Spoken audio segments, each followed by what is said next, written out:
Item ಯಾವುದೇ ಇರಲಿ try ಮಾಡಿ ಆಚಿ ಚಿಕನ್ ಮಸಾಲಾ. ಆಚಿ ಚಿಕನ್ ಮಸಾಲಾ. ಚಿನ್ನಸ್ವಾಮಿ ಕ್ರೀಡಾಂಗಣದಲ್ಲಿ 140 ಸಿಸಿಟಿವಿಗಳ ಕನೆಕ್ಷನ್ ಕಟ್ ಆಗಿತ್ತು. ಈ ಘಟನೆಗೆ ಸಂಬಂಧಪಟ್ಟಂತೆ ಈಗ ಇನ್ನಷ್ಟು ಮಾಹಿತಿಗಳು ಸಿಗ್ತಾ ಇದೆ. 240 ಸಿಸಿಟಿವಿ ಕನೆಕ್ಷನ್ ಕಟ್ ಮಾಡಿದಂತ ಆರೋಪಿಗಳು ಮೊನ್ನೆಯಷ್ಟೇ ಆರ್ಸಿಬಿ ಹಾಗೂ ಜಿಟಿ ನಡುವಿನ ಪಂದ್ಯದ ವೇಳೆ ಈ ದುಷ್ಕೃತ್ಯವನ್ನು ಎಸಗಲಾಗಿತ್ತು.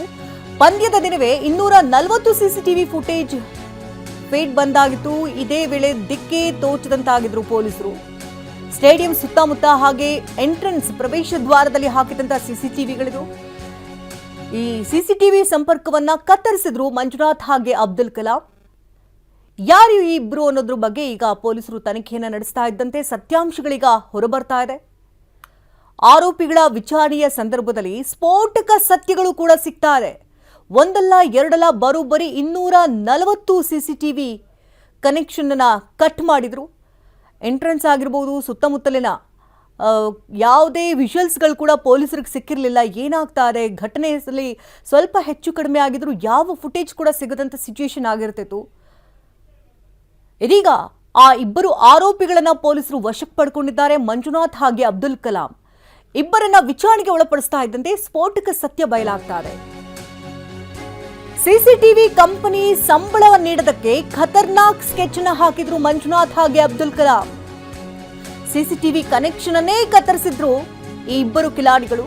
ಸಿಸಿಟಿವಿ ನಿರ್ವಹಣೆ ಮಾಡ್ತಾ ಇರುವಂತ IVS ಸೊಲ್ಯೂಷನ್ ಸಂಬಳ ಕೊಡ್ಲಿಲ್ಲ ಅಂತ ಬರೋಬ್ಬರಿ 240 ಸಿಸಿಟಿವಿ ಸಂಪರ್ಕವನ್ನೇ ಕತ್ತರಿಸಿ ಹಾಕಿದ್ರು. NVR ಮತ್ತು ಫೈಬರ್ ಸಂಪರ್ಕವನ್ನ ಆರೋಪಿಗಳು ಕಡಿತಗೊಳಿಸಿದ್ರು. ಕಬ್ಬನ್ ಪಾರ್ಕ್ ಪೊಲೀಸರಿಂದ ಆರೋಪಿಗಳ ವಿಚಾರಣೆ ನಡೆದಿದೆ. ಇನ್ನಷ್ಟು ಡೀಟೇಲ್ಸ್ ಅನ್ನು ಪಡ್ಕೊಳ್ಳೋ ದೂರವಾಣಿ ಸಂಪರ್ಕದಲ್ಲಿ ಪ್ರಜ್ವಲ್ ಇದ್ದಾರೆ.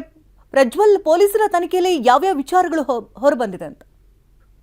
ಜಗನ್ನ ಮೊದಲನೇದಾಗಿ ಪೊಲೀಸರಿಗೆ ಇದು ಕನ್ಸರ್ನ್ ಏನಂತ ಅಂದ್ರೆ ಸೆಕ್ಯೂರಿಟಿ ಬ್ರೀಚ್ ಆಗಿದೆಯಾ ಅನ್ನೋದು ಮೊದಲನೇ ಕನ್ಸರ್ನ್ ಇತ್ತು. ಯಾಕಂತಂದ್ರೆ ಇಷ್ಟು ದೊಡ್ಡ ಒಂದು ಇವೆಂಟ್ ಅನ್ನ ಮಾಡ್ತಿದ್ದ ಸಂದರ್ಭದಲ್ಲಿ 240 ಸಿಸಿಟಿವಿಗಳು ಎಟ್ ಎ ಟೈಮ್ ಅಲ್ಲಿ ಎಲ್ಲಾ ಫೀಡ್ ಗಳು ಬರುವಂತದ್ದು ನಿಂತೋದಂತ ಸಂದರ್ಭದಲ್ಲಿ ಸೆಕ್ಯೂರಿಟಿ ಥ್ರೆಟ್ ಅನ್ನೋದು ಸಖತ್ ಪೊಲೀಸರಿಗೆ ಒಂದು ತಲೆಬಿಸಿ ಆಗಿತ್ತು. ಆದ್ರೆ ಇಬ್ಬರನ್ನ ವಶಕ್ಕೆ ಪಡೆದು ಅಂದ್ರೆ ಮಂಜುನಾಥ್ ಮತ್ತೆ ಅಬ್ದುಲ್ ಕಲಾಂ ಅಂತ ಏನಿಬ್ಬರಿದ್ದಾರೆ ಅವರಿಬ್ಬರನ್ನ ವಶಕ್ಕೆ ಪಡೆದು ವಿಚಾರಣೆ ಮಾಡಿದಂತ ಸಂದರ್ಭದಲ್ಲಿ ಅವರು ಏನ್ ಕೆಲಸ ಮಾಡ್ತಿರ್ತಾರೆ ಅಂದ್ರೆ ಸಬ್ ಕಾಂಟ್ರಾಕ್ಟ್ ಅನ್ನ ಪಡೆದಂತ ಕಂಪನಿಯ ಅಡಿಯಲ್ಲಿ ಅವ್ರು ಏನು IVS ಡಿಜಿಟಲ್ ಸೊಲ್ಯೂಷನ್ಸ್ ಅಡಿಯಲ್ಲಿ ಏನ್ ಕೆಲಸ ಮಾಡ್ತಿರ್ತಾರೆ ಅಲ್ಲಿಂದ ಅವ್ರಿಗೆ ಬರ್ಬೇಕಾದಂತ ಸ್ಯಾಲ್ರಿ ಬಂದಿರೋದಿಲ್ಲ. ಹಲವು ದಿನಗಳಿಂದ ಅವ್ರು ಕೆಲಸ ಮಾಡ್ತಿರ್ತಾರೆ, ಅದೇ ಸಂಬಳ ಬಂದಿರೋದಿಲ್ಲ. ಪದೇ ಪದೇ ಕೇಳಿ ಬೇಸತ್ ಹೋಗಿರ್ತಾರೆ.